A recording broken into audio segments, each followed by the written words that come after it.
गणतंत्र दिवस पर जाने भारतीय संविधान की 10 खास बातें। 1 साल 2015 में भारत सरकार ने 26 नवंबर को संविधान दिवस के रूप में मनाने का फैसला किया था। 2015 इसलिए खास वर्ष था क्योंकि उस साल संविधान निर्माता डॉक्टर भीमराव अंबेडकर की वीं जयंती मनाई जा रही थी। भारतीय संविधान विश्व का सबसे लंबा लिखित संविधान है। 3 भारत के संविधान में कई देशों के संविधान की विशेषताओं को अपनाया गया है। भारत के संविधान को बैंक ऑफ बोरोइंग्स भी कहा जाता है क्योंकि इसके ज्यादातर प्रावधान अन्य देशों से लिए गए हैं। इसके कई हिस्से United kingdom, America, Germany, Ireland, Australia, Canada और जापान के संविधान से लिए गए हैं। इसमें देश के नागरिकों के मौलिक अधिकारों, कर्तव्यों, सरकार की भूमिका, प्रधानमंत्री, राष्ट्रपति, राज्यपाल और मुख्यमंत्री की शक्तियों का वर्णन किया गया है। विधानपालिका, कार्यपालिका और न्यायपालिका का क्या काम है, उनकी देश को चलाने में क्या भूमिका है, इन सभी बातों का जिक्र संविधान में है। 4 भारतीय संविधान की ये मूल प्रतियां टाइप या मुद्रित नहीं थीं। संविधान की असली कॉपी प्रेम बिहारी नारायण रायजादा ने हाथ से लिखी थी।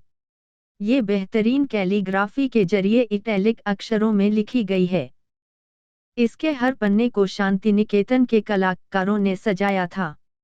हस्तलिखित प्रतियों को संसद के पुस्तकालय में हीलियम में रखा गया है। 5 कितने दिन में हुआ तैयार? पूरा संविधान तैयार करने में 2 वर्ष 11 माह 18 दिन लगे थे। यह 26 नवंबर 1949 को पूरा हुआ था। 26 जनवरी 1950 को भारत गणराज्य का यह संविधान लागू हुआ था। 6 संविधान की असली प्रतियां हिंदी और इंग्लिश 2 भाषाओं में लिखी गई थीं। हाथ से लिखे हुए संविधान पर 24 जनवरी 1950 को संविधान सभा के 284 सदस्यों ने हस्ताक्षर किए थे, जिसमें 15 महिलाएं भी शामिल थीं।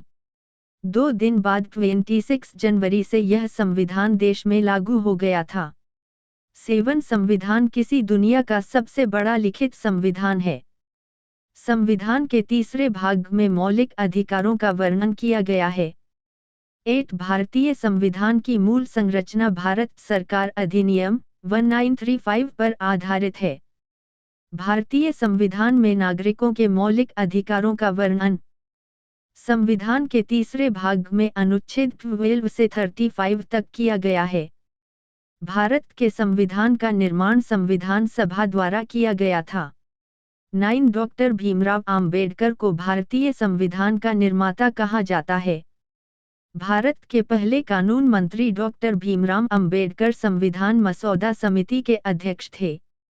10 डॉक्टर अंबेडकर ने शिक्षित बनो, संघर्ष करो, संगठित रहो का दिया था नारा। लाइक शेयर कमेंट सब्सक्राइब अवश्य करें। धन्यवाद।